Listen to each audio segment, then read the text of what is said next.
same number on it. So really, there may be some additional parts, but you'll see, as in this one, these items are all listed on the 90 parts. How many parts are there? 17. One person.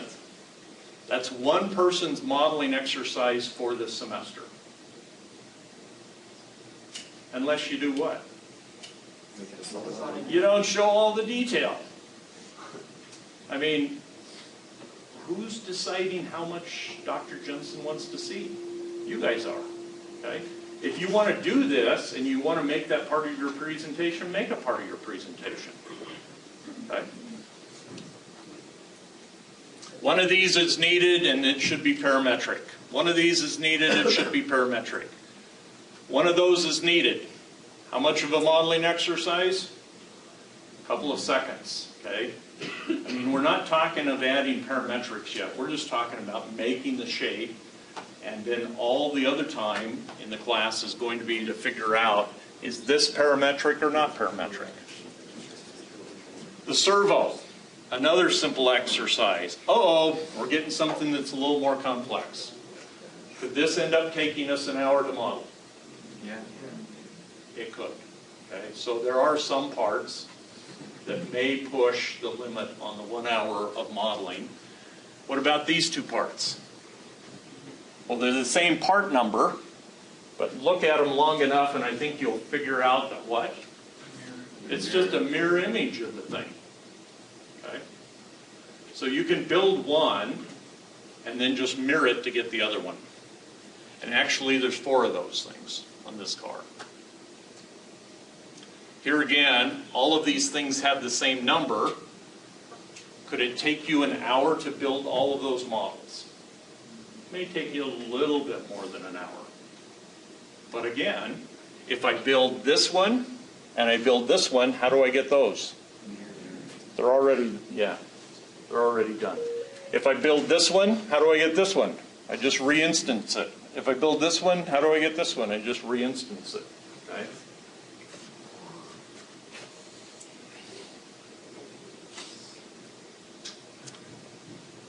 I want to get to this. Okay. So notice that the gear differential case is just these two at the bottom, but it's got all of this stuff stuck in the middle. Do I need to do the middle? If I have time, that's a real cool thing to do, because you can animate the motion analysis. You can go in there and animate this differential, and it looks really cool. So instead of getting caught up on doing stuff inside of the coil-over, what do you call it, coil-over shock, okay? Instead of doing time inside of that, which isn't that cool, if you want to invest time, say, I'm going to mess around with the differential. That's where I'm going to put time, because I can show engineering, I can show motion, I can show some additional modeling activities. Does your main chassis have to be that? No, what I would do is I would make a design shape that had locations on it where things attach. I would weigh what things attach where. I'd figure out what the weight of those things are, and I'd put loads on those things in OptiStruct. And I'd let OptiStruct kind of determine what this thing ought to look like. And so I wouldn't run out really quick and do this thing. This is an excellent part to just look at and say, I'm going to let topology optimization kind of figure this thing out. One of the papers that I ask you to read has a discussion in there about doing a chassis frame with loads and things like that. I think that that's a good reference to look at before launching off and doing this kind of a part. Okay. Could you just model this up and not do OptiStruct? You could, but you need to do OptiStruct on something, and I just think this main chassis is a good choice for doing it. This happens to be the upper deck. Should it look like that? Again, it's probably a good part for topology optimization, okay? For another person on the team to kind of wrestle with.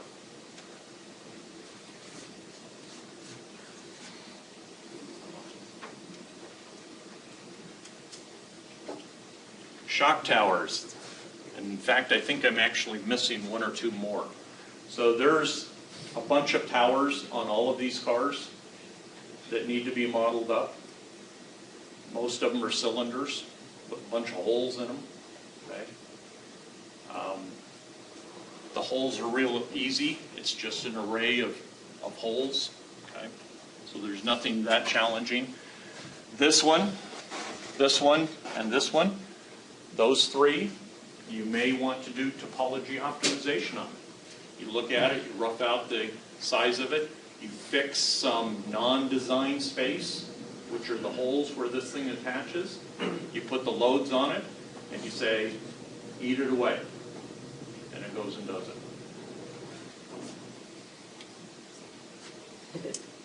These are the part of the front suspension, front hub and knuckle. Again, will these parts potentially take you an hour or a little bit more? They could. But there's a whole set of parts that take 10 minutes, 5 minutes to do. Should these parts go through topology optimization? It could. You could just make them a block, put in the load points as non-design space, and let the thing eat away and see what it looks like. Okay. That's the rear hub. This is basically the steering crank mechanism.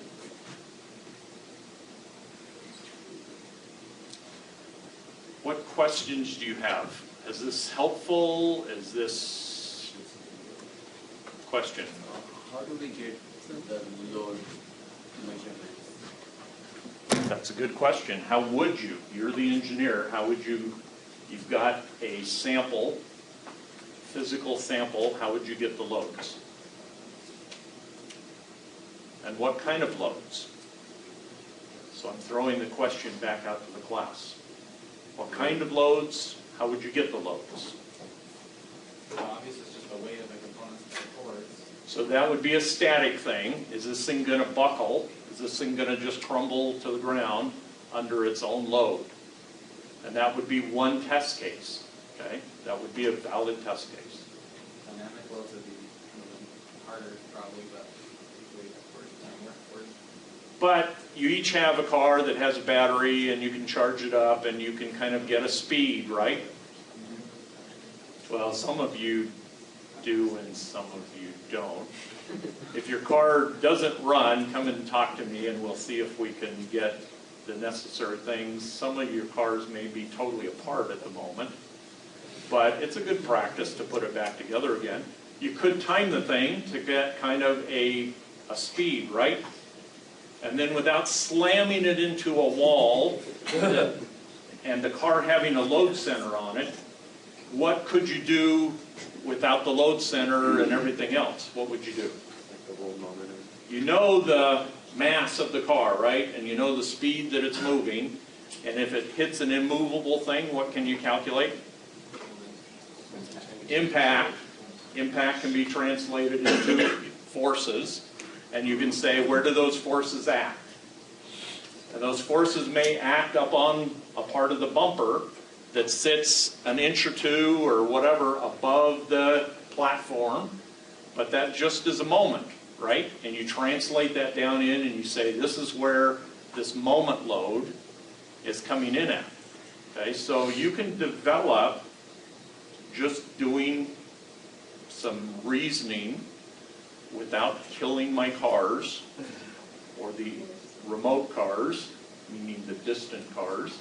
Without killing them and putting load centers on, you can do some back-of-the-envelope calculations and come up with something reasonable.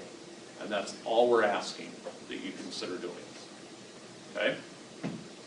Practice the engineering that you've kind of learned along the way. Other questions? Other comments?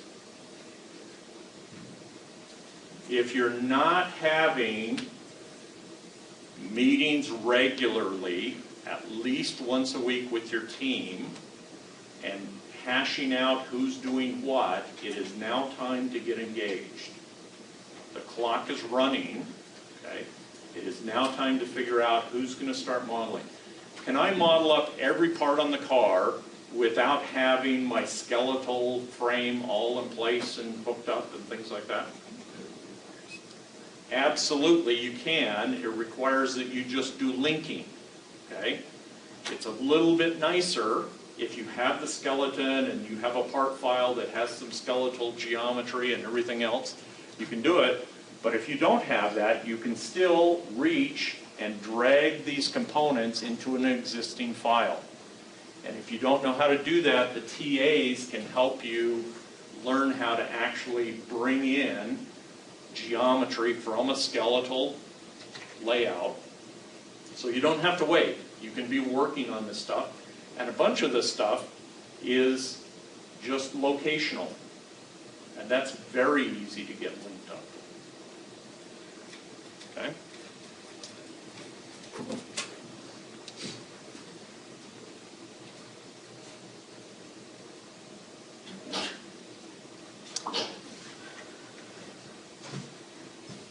The book that I grabbed has a hardware page. Is anything on that hardware page parametric? It all could be, but the majority of it probably shouldn't be parametric. Will it move? Absolutely. As you change the size of your thing, the fasteners will move to different locations. But that's all kind of the beauty of the skeletal design that we've been talking about. Okay.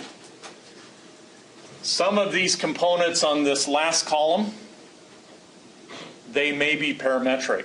But on the first two columns that have just little retaining clips and little fasteners and little ball joints for the linkages, all of those things, I would not make them parametric.